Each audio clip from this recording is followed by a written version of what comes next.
Hi, and welcome to this week's meeting of Programming Quantum Computers.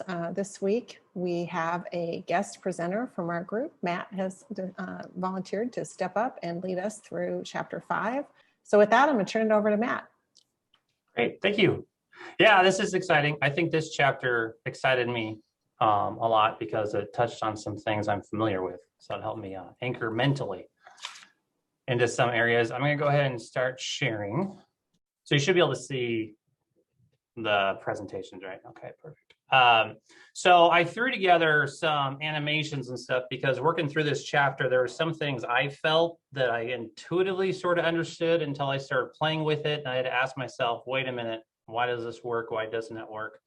But yeah, definitely feel free to jump out with ideas or thoughts as we kind of go through. I think it helps that we're starting to maybe break up the chapter into 2 weeks. We'll see if we get mostly through everything, then great. If not, I'm happy to break it up. So we are on chapter 5, and so we're getting to play with more arithmetic. And I had some kind of neat insights, and thank you for letting me lead this, Lynn, only because they say you learn it a second time when you're teaching it. So I had to, as I'm breaking this stuff down, I'd go, why is that? Why does that happen? And I can't remember. And it reaches way back in my memory to computer engineering days. And I know not everyone on the group has had some of that classical background. And some people may be following in videos later. They won't have the benefit of talking it out.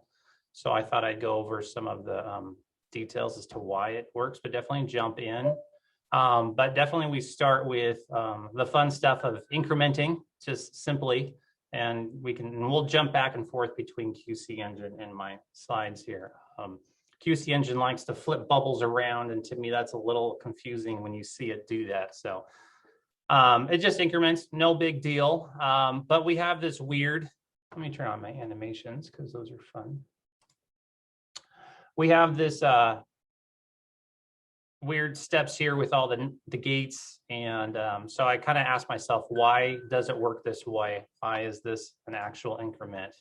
And so playing with it,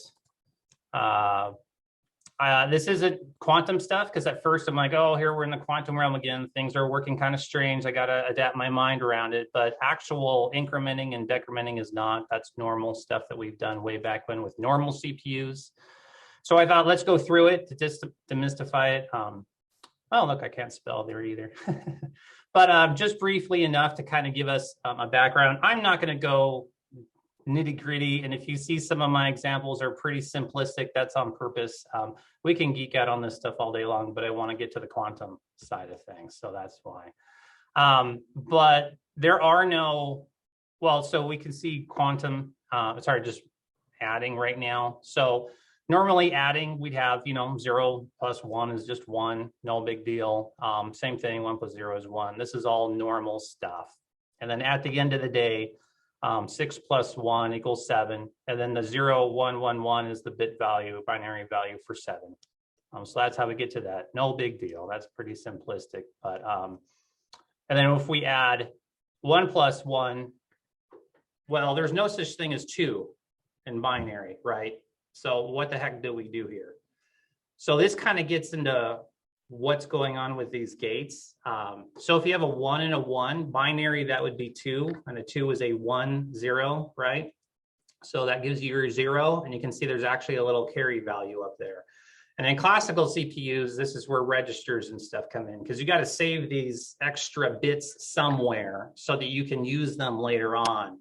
In quantum computing, we don't really have registers. They're kind of syntactic sugar, it seems like, but I am really appreciating them in this chapter because things get kind of messy, and having separate registers makes it really nice. We have that carry bit, 1, and a 0 just goes out to a 1. Lots of zeros give you a 0, and zeros give you a 0. Again, this is all done with digital logic. There's lots of wonderful fun gates that actually do all this stuff, AND gates, OR gates, NOR gates, and it's a lot of fun. And I do have a resource towards the end if you want to get into that stuff. Again, I think it's a real fun thing to puzzle over that, but that's not the application here. So I'm just kind of going over the simplistic side. But that's how we get a 2. You notice there is that carry bit up there, and that is going to become important as to why this all works in the circuit diagram. We have more complex stuff. So, okay, so let's do a lot of carrying. So we're adding 7, which is 1, 1, 1 in binary. We're adding a 1. So of course, 1 and 1 is a 0. Well, with our carry bit, we have another 1 and 1 again, which is a 0. We got to carry that 1 more over. We have 1, 1, 0, right? And then we got to carry that. And so that's how we end up with 8. And 8 is 1, 0, 0, 0. And so moving along, that's where this Defoligate comes in. We had heard about this towards the beginning of the book. It's basically flip the bit if all the other qubits you're looking at are 1. And so this is why this actually works. If you look kind of on my little table there, oops, towards the bottom, we always flip the lowest bit, no matter what. If Q1 is 1, we're adding 1, it's going to be a 0. If Q1 is 0 and we're adding 1, it's going to be a 1. That lowest bit always gets flipped. That's why the very lowest bit there at the top is just has the flip gate on it. It's not dependent on anything else. And then going on from that, we only flip the second bit if there's actually something to carry. And so that's why it's dependent on that first bit. And it kind of goes all the way through. And so that's how we end up with that. So that's kind of why this works. And I'll jump over to the QC engine here real quick.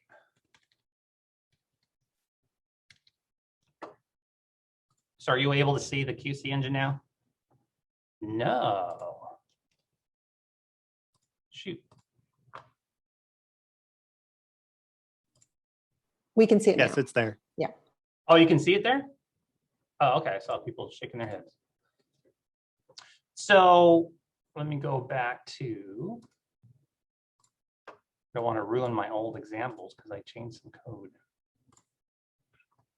So when we ran this, he's got the phase bit in here, or the phase adjustment. I actually don't use that. I don't like it because that has nothing to do with the problem.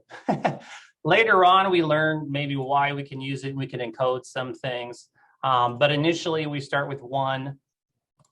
We had it, so we've got a potential of 1 or 5. Now, when you actually step through it, all these circles start changing. And that's where I start to get, I try to follow the circles and I'm like, what the heck is going on here? When you get to the end, here, let's say, so if we've got 1 and 5, when you first do your increment, you see it bounce nicely to 2 and 6. So that's where I started to puzzle it. Okay, why am I going? What are all these NOT gates doing? And that's when I had my slides. I'm like, okay, now I understand what's going on. Again, this is back to old bitwise logic with computation. I understand what these NOT gates are doing. That helps me personally because at least I don't see this weird cryptic diagram. I feel like we're supposed to understand this program circuit. Later on, I don't know that we'll need to so much. That's one of my contemplative things of this chapter. The other kind of neat thing that we played around with is notice that he's not incrementing. He's literally adding. And so we could say, you know, add 4. Now the circuit totally changes and our 1 has now jumped up. No, let me, where was I? Oh, that's right. I still have my decrement in there. I'm sorry. So we jumped from a 1 to a 5, and the 5 jumped from a 5 to a 9. So incrementing itself isn't really an operation that he has by itself. We're just adding, and that kind of opens the doors to where, well, what's the difference between adding 1 or -5 or 27 or anything else?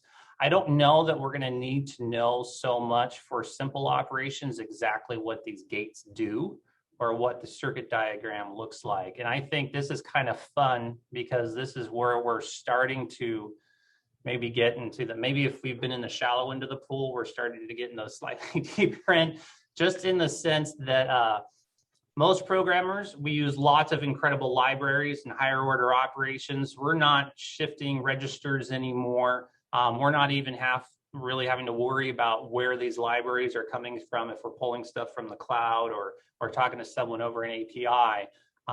Some very clever people before us that were standing on their shoulders have figured out how to make CPUs do this when there's no such thing other than a 1 or a 0.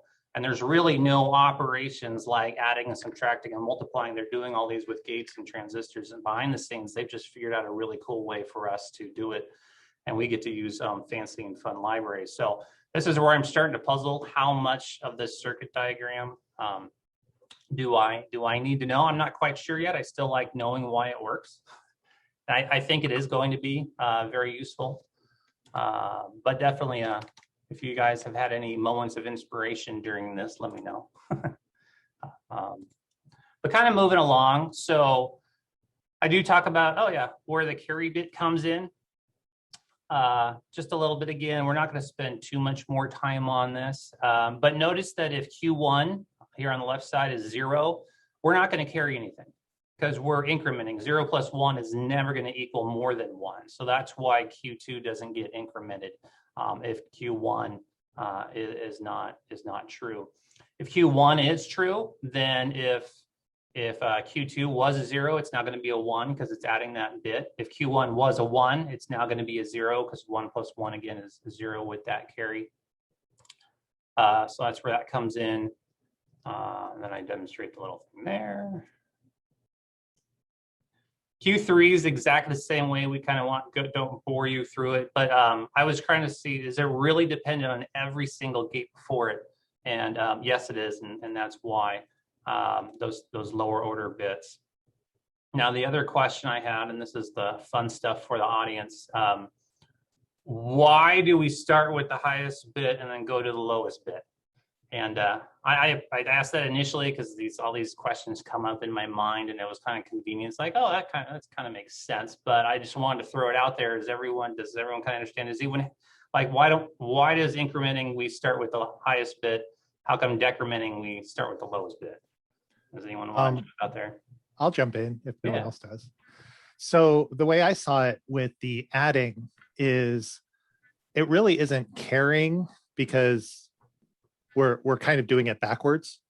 So when we start with the one that's the OX 8-bit that's looking at all 3 before it, it's saying if everything before this is a 1, then I'm going to flip.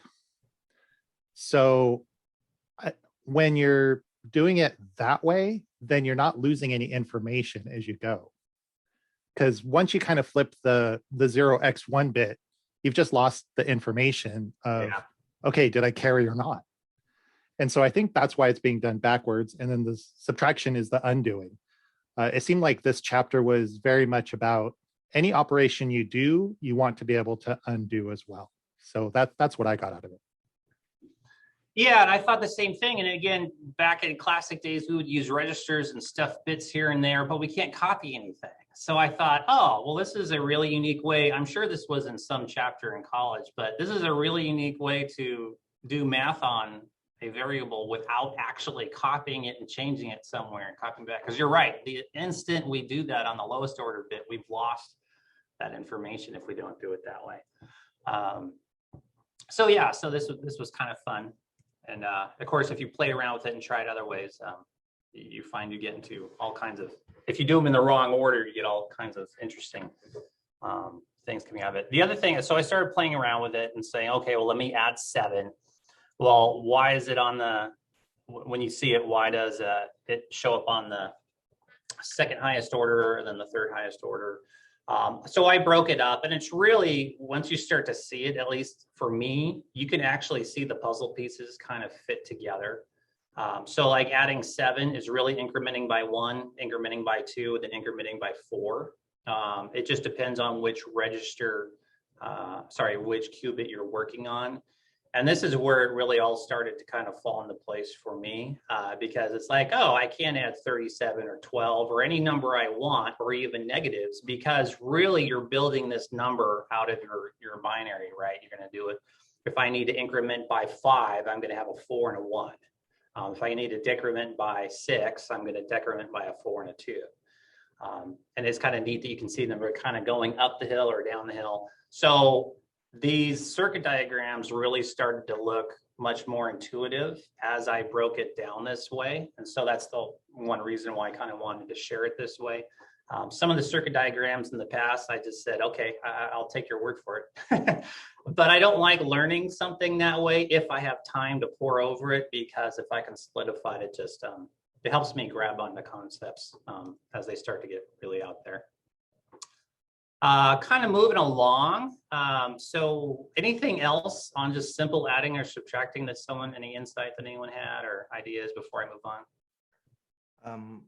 I really like the laddering thing. It really does click that you look at for a carryover, which means not the next one, you have to look at your predecessor. So you have to look back. And when you added 4 at some point, a slide or 2 before, all you had to do is touch the bits. So the previous bits were don't cares because they're set. So I think visualization in the book and what you're explaining here make total sense. One thing I was wondering is there's no barriers here. And I know that from a QC engine perspective, it is a syntactic sugar to say an add is this laddering of the constituent bits from lowest significant to highest.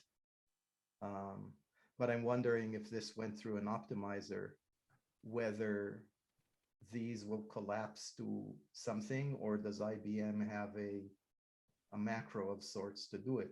If it doesn't collapse, if it's non-optimizable, it also means that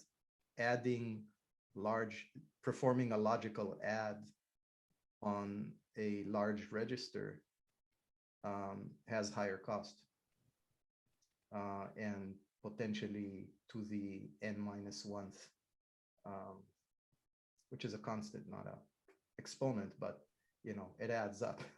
Your program's going to do a lot of stuff. So does this now multiplex into a multitude of individual operations and slows things down, or is there an optimization for that? Just wondering, I don't know. Yeah, I didn't think about that. That's a good point, because just adding 7, we're already using 9 operations. And so if we're adding really large numbers, is there a performance hit? I really don't know. Lynn or anyone else, Jeremy, do any of you guys know of? I don't know, but what I would do to get the answer to that question is I would run it. Yeah, I would. Well, I would run it on the IBM because remember from previous weeks that when you actually run it on the IBM quantum computer, you will get the IL basically, right? It will show you how it's running it because it has the whatever the QSAM code, and then that you write, and then it shows you how it runs it. So I didn't do that though. I probably will after this because interesting discussion. But that's, to me, for any optimizations, you have to go and use the IBM or some other like Q#, with the actual quantum computer from Microsoft or something. You have to actually run it to see how it is designed. But I didn't do it yet. Yeah, that's a good point. I didn't run it on this particular one either. I did run the IBM engine on a later example because I just had too many questions and I wanted to see what's going on. And I'll tell you right now, it actually broke for me. It wouldn't let me run it. And I'll bring that up when I do because I want one of you to tell me what I'm doing wrong. But the other thing is the circuit diagram. I wonder if that's for our benefit because he doesn't have, again, an A increment, and we're not putting in all these gates by hand. I wonder if maybe behind the scenes, the add 7 is more optimized than what we're seeing, if the circuit diagram is maybe for our benefit. I don't know. Moving along though, so great, we can add integers, no big deal. We're adding them to quantum, qubits and some sort of superposition state. That's neat. But one cool thing about this was now we're adding one quantum value to another. And so it actually retains its superposition of both, which is neat. I think we were just going to play with this one. You can see it's doing the same thing. It's actually incrementing. And it's incrementing on the first bit of A and the first bit of B and then the second bit of B. But because it's relying on the first bit of B and the second bit, you're actually only incrementing where needed. I thought I had an animation or something for this, but I don't. But We can throw this in QC Engine if you guys want to see it, or we can kind of move on, or do you not hearing much from the crowd? I'll move on. So what's the point of the phase here? There is, well, he added a phase, and again, we can encode phase, and I liked later on that he actually kind of, I don't know, teased us a little bit, saying by adding phase, it's a way that we can actually encode values that survive beyond reading the states. And I was like, oh my gosh, that's supposedly something we've never been able to do. So this will be fun to see what he means by that. The phase is in there. It's just for the example. We're not actually, it doesn't have any influence on how it's adding the two together though. And so moving on. So we have two operational requirements. There's lots, but the main two big ones are reversibility. Jeremy, you touched on that. We do see that a lot in this chapter. The second one is superposition. That's what we're all here for. To work on numbers that may be in superposition or quantum bits. So that's cool. The reversibility, I kept on asking myself, so what? Who cares? Why is this an absolute diehard requirement? And then we see later that we're actually undoing a lot of operations. So the only thing I've come up with in my 5 chapters of limited knowledge right now is that, well, a lot of times you have to, in order to do some of the calculations and things you want to do, you have to put your bits into kind of this temporary state, do your calculation, and then you got to be able to get back. You can't have getting into that state have an impact on your final outcome. So right now, that's the only reason that I know that you can't, that it has to be absolutely reversible. But does anyone else in the audience know of a more concrete reason why our operations have got to be reversible? I think if you consider method calls, it's basically unwinding the stack, you know, so you can execute something, unwind the stack, and you're back at the state that you were before. Is that critical? Is that like a fundamental quantum physics or? I don't know, but that's what it seems like, right? Like if you want to calculate something that has a million possibilities, being able to return to your previous state instead of starting the whole program over seems like a big win. Yeah, I think it's definitely a win. I'll tell you right now, C# will let me shoot myself in the foot all the time, and it'll happily do so. It's not a fundamental requirement that what I do is sound, and I can undo it. You know, maybe the wording requirement is a little harsh, and what it is that it is a feature of a quantum operation that it is non-lossy. And it's really that you know, reads are lossy, therefore they are not considered quantum pure operations. They will destroy your data, and reversibility is one easy way to demark that something, that all information is still there. You wouldn't be able to reliably reverse if information was lost, as we saw with the SPY example. Yeah, so I don't know if there's a class of operations and only those that are reversible are considered ones that are true or we should be using. But that was a question that came up. I still don't know if there's a concrete wall as to why it has to be reversible or not. But losing data definitely seems to be a big priority, or not losing data. So then we start talking about, okay, great, we can add things, no big deal. How do you subtract things? Again, computers don't have a such thing as a -1. We don't have negative binary values, so to speak, under the covers. And so they do this fancy trick called 2's complement. And again, I'm just going to briefly go over this because when you see it in the circuit diagram, it's a lot easier to understand why it works. And we're going to make use of this later. So I thought I would just review this as well. So the way that they come up with 2's complement, because it can look kind of tricky at first, is you divide your range of numbers in half. So right now we only have 8 numbers. So we'll take 4. 4 of them will be 0 and above, and the other half will be negative. And so we chop it right in the middle. And we kind of flip it. And this at first, so our positive numbers are just exactly as you'd expect with binary. So 0 is 0, 0, 0, 1 is 0, 0, 1, no big deal. When you get to -1, one thing that you hear all the time when they tell you is the highest most bit is your negative sign. So if your highest bit is a 1, it's a negative number. If your highest bit is a 0, it's a positive number, or it's 0. So in my head initially, and again, not remembering my college days, I was like, okay, so 001 is 1, 101 must be -1. That's not the way it works. And when you see the numbers like this, it's like, well, why the heck is -1, 111? That doesn't make sense. But as you puzzle through it, it actually, there's probably some pretty smart people who originally came up with this. And so one thing that's interesting is the numbers are always halfway apart. If you go look at the Wikipedia article, there's all kinds of fun details about this if you want to get into the nitty-gritty and the math. But this was one thing I picked up. Oh, okay. So between 3 and -1, that's exactly 4 spaces apart.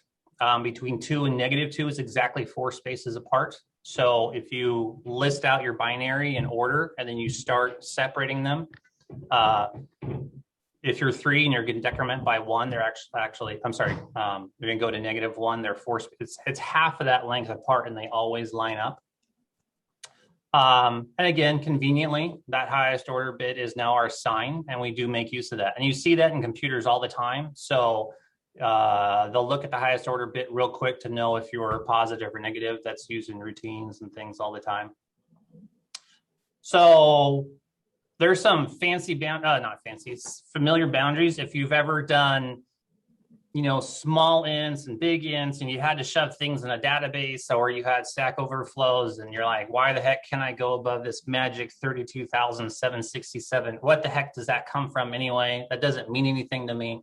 This is actually exactly why. You take your 65,000 some odd bits when you're 2 to the 16. If you're on a 16-bit CPU, you cut that in half, and this is exactly why. And this is when your database yells at you for truncation errors, or you get some other things. But these are numbers that if you've been coding for a while, or you've been working in databases for a while, you see them all the time. This is exactly where they come from. And so it's kind of fun if you can relate those and know why you're hitting those boundaries.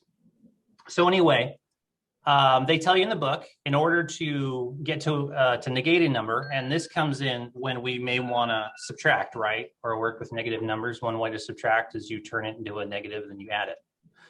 So what they do is you flip all the values at first, and then you add 1. And that's what they said to do. I did it a few times. It actually works. And so again, the way my mind works, why does this actually work? So let's do it with 3 right there in that table in the middle. Since I don't know if you can see me with my mouse moving around, I'm moving my mouse around, and I don't know if anyone can see it. Okay, good. But yeah, your 3 is 0, 1, 1. If we flip them all, well, it becomes 1, 0, 0, and then we add 1. And if we look at our fancy table over here, -3 actually is 1, 0, 1. Wow, it actually works. So that's why over in our circuit diagram, we flip them all first, every single qubit, and then we add 1. And this is remember our add that we saw, that's that pattern that we saw way back at the very beginning. So again, these patterns are coming up. And so I thought, oh, that's kind of interesting. So that's how I negate a number. I'm sure I'll stick that in my tool belt and use it later on here. So now how do we subtract 2 from 3? Well, 3 is 0 and 1. -2 we represent as 1, 1, 0, and then we just add them together again. Again, this is the same old stuff we've seen. So now this is all familiar. We can all do this in our sleep or around the dinner table. Now this is interesting. We're only working on 3-bit numbers. We added 2 1s. We got a 0. Where's our carry? Don't care, right? Because that's chopped off. We actually don't even care about that. And at the end, we end up with, well, 3 minus 2 is 1. 0, 0, 1 in binary is 1. So that actually works. It's when we get to the end of our qubits that funky things can start to happen. And that's where, if you're working at the end of those ranges, you really kind of need to be careful. Mostly for us, the benefit is we're working with really high-end computers and calculations. These are things they had to worry about way back when people were building my Atari 2600 or things like that. But anyway, so don't worry about that carry bit or whatever you want to call it. Now we're getting into more complicated stuff. And again, I know I'm just kind of talking through the book. Again, if you've got an insight or something that was cool to you or something, just feel free to throw it out there. But so this is where they're talking about, again, not all arithmetic operations satisfy the requirements, specifically that reversibility. They said multiplication is difficult, but we can do some. So they've got these fancy tricks. I don't know if we're going to have a bag of tricks of all these different ways to work around operations that we would normally do, or again, if when we get to writing real useful quantum programs, if we're all just going to be using libraries, you know. I need to multiply two numbers. Who cares? Behind the scenes, it has all this mess and gobbledygook, but no one really cares because we know it works and it's all been tested, and we get the benefit of that. So, but we're on the starting days of quantum, so this is really fun. So anyway, here's an example. You can't square -5 because it's you lose that, right? When you try and do the square root or the opposite of squaring 5, you don't know whether it's a +5 or a -5 that you began with. So this is where we lose information. So 5 times 5, you can't store that anywhere, or at least a times a, you can't store that anywhere by itself. Not yet, anyway. I put yet in parentheses there because they're going to teach us a cool trick how to get around this later. So they say, well, here's one operation we can do. You can actually add the square of one qubit to another. And well, that's true, because if you want to reverse it, you just reverse this, you just subtract the square. We don't care whether that qubit that we're squaring was negative or positive, because we're not trying to figure out reverse what that qubit is. We're trying to reverse what the operation is. And so we get this mind-numbing thing again. And I'm like, I know this works. I've played with it. What the heck is going on here? This doesn't look like the normal increments and decrements we were playing with. The book was oh so useful. They've got these cool little animals, and they say, why the heck does this work? And his reason as to why this works was, this implementation performs multiplication by using repeated addition. Okay, thanks. That's a perfectly good explanation. I now totally understand this diagram. No, that didn't occur to me. And I'm like, okay, repeated addition to me, yeah. If I'm squaring 2, I'm going to add 2 twice. If I'm squaring 3, I'm going to add 3 times. I don't see looping in here. I don't see anything like that in here. So I had to break it down and figure out what was going on. So yeah, what the heck is happening here? So I wanted to demo this a little bit because you see it actually working, and it made a little sense as I was doing that. So here's our fun diagram. So I, again, commented out the phases. To me, that's not imperative to what he's teaching. And so I don't want that distraction when I'm trying to learn something.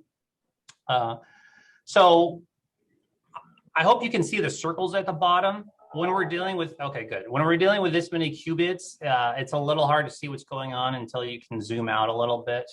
Right in the beginning, we set the first bit to 1, great, and then we had it. So now we've got the option that our final value could be a 1 or a 5. And then we get B into the mix. And so we're setting B to 1, and then we're going to add that. So B could be a 1 or a 3. And so before we get any further, using Jeremy's awesome ideas, this is A equals 1, and this is A equals 5. I don't know if I can write this quick. I'm trying not to take too much time. There's our 5. I'll move this over so it's actually aligned, right? So that looks good. Then we'll add another color in here. And this is when B equals 1. Oh, you're supposed to be a different color.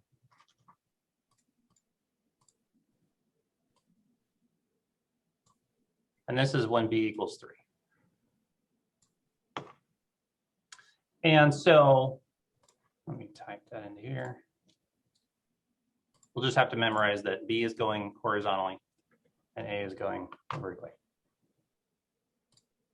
So we have correctly set it. started out with A as 1 and 5. We have B into the mix. Okay, so we're only caring about these rows. All the other values we can kind of leave out. And the idea is that we're going to square B and add it to A. So if B is 1, this, oh, my 5 went off, sorry. My 5 on my, why that went that way. If we're squaring 1, that's just 1. So A plus, A plus 1, we're just incrementing that. So ideally, if A is 1 and B is 1, this should only increment by 1. So A should actually read a 2. This is really bugging me. I don't know why this is this way. I don't mean to pause, but if someone watches the video and they skip forward, they're not going to understand why this is that way. Get ready. By the way, while you're fixing it, I just have to say, I love this. Thank you for doing it. And this is why we're doing a group, because Jeremy started this. I wouldn't have thought of doing this, but when you do it, I can see it better. So thank you. Oh, you're welcome. And yeah, I spent a lot of time on like the PowerPoint and the animation, like, why doesn't that work? But I'll tell you, as I'm fiddling with PowerPoint, it's making me second guess myself and solidify that I know what's going on. So thank you for letting me teach it, because this is fun and it's making me learn it better. So someone else can definitely take a harder chapter. So anyway, so now if B is a 3, the square of 3 is 9. So we're going to add 9 to A. So what we should see is at the end of all this, in the B3 column, we're going to add 9 to 1. So this should jump all the way to a 10. And then we're going to add 9 to the 5 column, and that should jump all the way to a 14. So if we jump to the end, we see that that actually worked. And so, oh, wow, I can actually see in my head what's going on here. Now, if you caught it fast enough, you see all these circles kind of jump place. This is where the circuit diagram and stepping through it kind of lost its value a little bit to me, because my eyes go cross-eyed when I look at all those circles jumping. After reading the circuit diagram, I know why. I'll tell you, I looked at this circuit diagram. I don't see any looping. I couldn't figure out why this was squaring something for the longest time. And finally, late at night on Saturday, it just hit me. And I'm like, oh my gosh, this is what you got to go look for. And I opened up the book and my wife's like, aren't you coming to bed yet? 1 in the morning, but that's what we do, right? So we see it work. That's awesome. Let's go figure out why it works. And so I'm going to jump back over to here. Oh, look, I got my fancy annotations still. Let's get rid of all those. I learned how to use Zoom annotations also, so you taught me another thing here. So why does this work? Well, if B is 0, we're not going to do anything, right? 0 times 0, 0 squared is 0. Great. Yay, I don't have to worry about that one. If B is a 1, then we're just going to add 1. And you actually look at the diagram I have boxed over there. That's our normal add 1 that we've seen this whole time. Great. I understand what that's doing. If B is a 2, then we're increment by 4. Because 2 squared is 4. Oh, look, at the tail end, and don't ask me why he's got this in this order, but at the tail end, there's actually an increment 4 sitting there. So, okay, I understand where that comes from. And notice that the increment 1 is depending on that first bit of B. The increment 2 is only dependent on that second bit of B. So I understand where we're getting the 1 squared from. I understand where we're getting the 2 squared from. Where the heck does the 9 come into play? And then all of a sudden I realized, I'm like, wait a minute, well, it's not looking at whether B is only a 1 or a 2. What it's looking at is the lowest order bit a 1? If so, we're going to add 1. Is the highest bit a 1? If so, we're going to add 4. Well, if they're both 1, we've already added 1 and 4, right? We've already done that. So that's 5. I only need to add 4 more. And so that's what they're doing here. That's why I have the 9 minus 1 squared minus 2 squared, because we've already captured those. So our action is, well, we only need to add 4 more. And so you can see the 1 squared is that first increment we saw. The 2 squared is that last one towards the end. In the middle, he's actually incrementing by 2 twice. Now, Incrementing by 4 and incrementing by 2 twice is the exact same thing. So again, Neri, to your point earlier, if we wanted to optimize this, we could cut 6 operations down to 2 if you just wanted to increment by 4. Why it comes out this way, I don't know. Why they're in this order, I don't know. I think adding 1, adding 4, and then adding the additional 4, to me, it would have made sense to put the increment by 4 in the middle. But this looks like it may make more sense because I'm looking at different bits of A. It kind of descends. I don't know if it looks nicer, but the way that he chose to write his algorithm in the back end, this is the way it comes out. So that's why the heck this is adding the square B. Any questions on this? Is that clear as mud to everybody? So this was, I don't know, when I saw this, thought of it Saturday night and I opened my book, I'm like, it was something that was just killing me. So now we're getting towards halfway through the chapter. We'll keep going and playing, but I don't think we're going to get through everything. So maybe the next week we can touch on what we didn't get to, and then any other insights or questions, or go back over some of the things we wanted to play with. But this is kind of neat because now we actually get to throw some of these operations together and do some interesting things. So this is another area that I kind of got mad at the book because I tried to figure out what the heck he was doing, and then only later did he describe what he was doing. So what they're trying to do is they're actually going to increment the value of B if A is less than 3 or greater than 6. So 2 things here. In the last example, we were manipulating A based on B. In this example, we're manipulating B based on A. So that's the first thing to realize. And so the way he does this, and I have it drawn here because, again, looking at this large number of circles, it was hard in QC Engine. They got pretty small, so I threw it in PowerPoint. But in the beginning here, we set our A values. And let me actually, since we know what it looks like, let me open this up in QC Engine because I do like to see it in QC. Sorry for the IBM purists. I love the IBM side too. I just didn't have a chance to play with it on there. But so we start out with A and 1 and 5 like we did before, and then we add B. Oh, I'm sorry, I'm in the wrong. There we go. So what I liked about what he was doing here is we're actually doing some real world stuff. We're incrementing on a range. Oh, I'm sorry. I'm back on my old example. This is where I was playing with if 2 squared is the same as 4. I'm jumping ahead of myself. Here we go. So I'm going to take out the phases. Not why live demos are always fun, because you always forget where you are. So we've got our 1 and 5. We throw B in the mix. And so if you want to see if something's less than 3, what they actually do is they first decrement by 3. And this way, if you want, I don't know of any other way to do it. Again, under the covers using binary, there's no less than greater than sign in binary. We're working with all these gates. And so the easiest thing to do is if I want to see if something's less than 3, decrement it by 3, and then look at that negative bit. And remember that highest order bit tells us if it's a 1, it's negative. If it's a 0, it's positive. So if we want to see if something's less than 3, we subtract 3. We look and see if it's negative or not, and we react to that.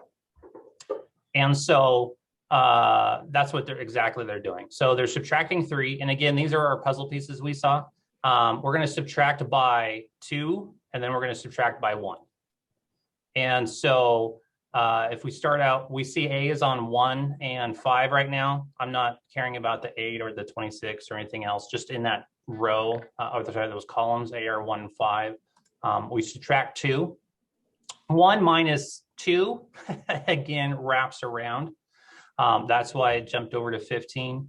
5 minus 2 or 13 minus 2 is 11. That's the other column. Sorry, I didn't have time to make the fancy animations for this one.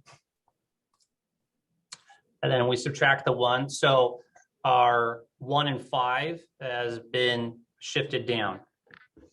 And then we say, well, is A negative? Now remember, our higher order bits are negative here because they have that higher order 1. Highest order bit is a 1. And so B is going to actually increment on those. And so what we should see is on these higher order bits to the right, we should see everything move down by 1. And so if we do that, circles flip, your mind gets scrambled, but in the end, the circles actually show what we see. So Matt, here what we're Yes. saying on the if A, on that little portion of the world is, if we look at the A's X4 line, would this be a truthy value, because it is had? So would this be a truthy value? Then the rest of the operation can actually do a not. But if Yes. it's not truthy, then the rest is not going to be effective because it's part of all 3 conditional nots. Yeah, Okay. exactly. All right, cool. And remember that It was a question, not a statement. Okay. oh yeah, oh no, Do I understand? that it could have been a correctly what I statement. said? That was Yeah, perfectly okay. correct. Go ahead. And so yeah, all these four bits up here, these 4 columns, A is the highest order bit is 1. And so that's why we saw these are the ones that actually flipped. And if I'll go before, you can see all the B's. Remember, B's are the rows horizontally. They actually jump up by 1. Again, the way the circles move doesn't make sense, just the way it's animated. Now we got to put us back to where we were because we didn't care. We didn't want to screw up A, right? We wanted to know if A was less than 3, so we decremented. Now we have to put A back to the way it was. Great that it's reversible, which means we can go back exactly to where we were. Exactly. So this, I think, is where that key point comes in. And I'm excited to kind of see, is reversible something that is really a fundamental requirement, or is it something that's just so darn useful, and put your explicative choice in there, that we have to use it all the time? Because I see in this chapter all the time, we're putting our qubits into a state so that we can act on them, and then we put them back into the state it was before. I made the comment weeks ago, it just popped in my head, as my son was learning how to do a Rubik's Cube. I was never good at them, so I finally learned how to do one, and there's all these patterns. But if you want to move one little block to another place, you have to destroy the cube to get that block to where you want, and then you put it back. It's impossible to get 1 or 2 faces perfectly right and not screw that up while you're working on another piece of the Rubik's Cube. And I feel like this is kind of the same way. I want to do something magical on B.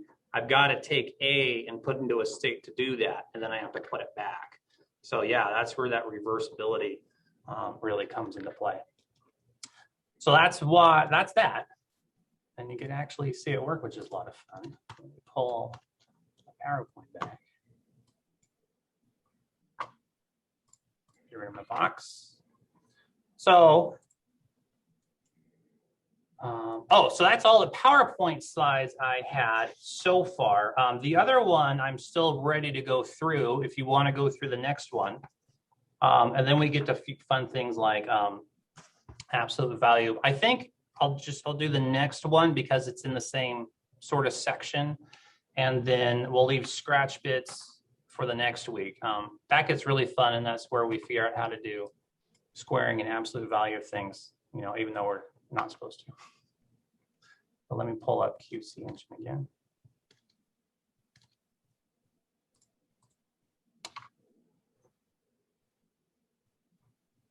So let's pull up our quantum conditional. And so this also, I'm sorry, that was the one we already did. Oh, he doesn't have the code. Oh no, yeah, let's see this. Okay, this is the one he was working on. So in this one, this is where he first actually starts talking about changing the face. And so far we've done that, but haven't really seen what's the point of it. And this is the one where on page 96, he actually says, encoding calculation results and he registers relative phases is a crucial skill for programming a QPU and can help us produce answers able to survive read operations. And I'm like, what the heck? I had put question mark and exclamation point. Supposedly when you do a read, you're destroying things. Oh my gosh. So what is he telling us about this? And so this is where we start to see that a little bit. Really, a lot of this is the same thing we have been seeing. But now we're adding a real actual useful value of phase to it. And so we had the first 2 bits of A. So we potentially can have values of 0, 1, 2, or 3. He sets the first bit of B to 1 and then adds that, or adds the second bit. So now B can be possibly a 1 or a 3. So remember with my fun little boxes, we are only concerned about this part of A because A can only be 0, 1, 2, or 3. We're not concerned about the rest. And then we're only concerned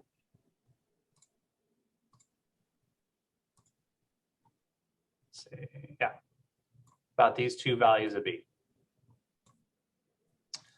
And because B can be only 1 or 3. And then what we're doing is we're saying we're going to decrement A again. Because again, the whole point, and he tells us later, it's right here, we're going to flip B, we're going to flip our values if A is less than 0 or B is equal to 1. Actually, he wants to do it if A is less than 3. And so he's decrementing A by 3 so we can check that negative sign, and then he's adding A again.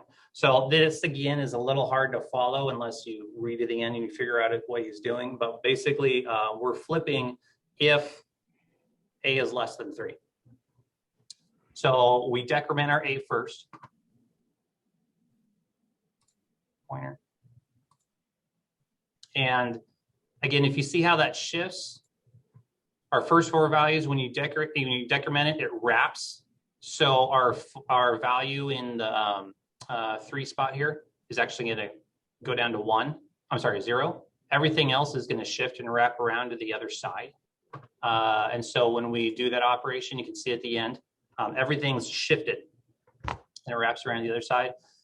Now that we can do that, we're going to say, okay, well, give me just the negative ones. Give me just the ones where they're less than 0, or that highest order bit of A is 1. And so our box that we were looking at, now we're only concerned about these values, right? And so we should only operate on these. He's also saying only where B is equal to 1. Well, how do we know if B is equal to 1? Well, remember, this whole phase effect right here is looking for bits that are 1. And so if we want it to be 1, we're going to not it, if we want it to be 0, we're going to not it, look to see if it's 1, and then not it again. So sorry, that was a little confusing. The whole point of his example is we're going to adjust the magnitude for only those bits where A is less than 0 and B is 1, I think. Yeah, oh, he has it written there. So that second qubit B needs to be a 0. B equals 1. Right now, remember, it can be 1 or 3. We set the first qubit to 1, so it has to be at least a 1 or a 3. Then we had the second bit, so B is going to be a 1 or a 3. We only want to act if B is equal to 1. Again, I don't like the way he's written it here in the terminology. I'd probably try and think on this and write it a little more clear. B is only going to equal 1 when we read it if the second bit of B is a 0. This operation here only works when those values are 1. So if you want to operate when it's a 0, you not it, check to see if it's a 1, and then you change it back to the way it was. Does that make sense? So that's what we're doing here.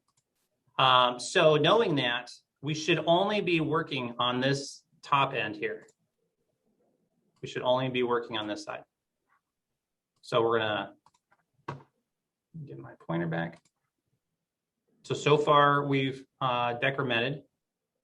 We're gonna knot everything, which makes it look crazy. We're gonna change our phase, and then we're gonna return it back. And lo and behold, the ones we were looking for are done. Now we have to put A back to where it was, and there we go. And so sure enough, the point of this whole algorithm is I want to change the phase of only those qubits where A was less than 3 and where B was equal to 1. So that's why, let me grab a red.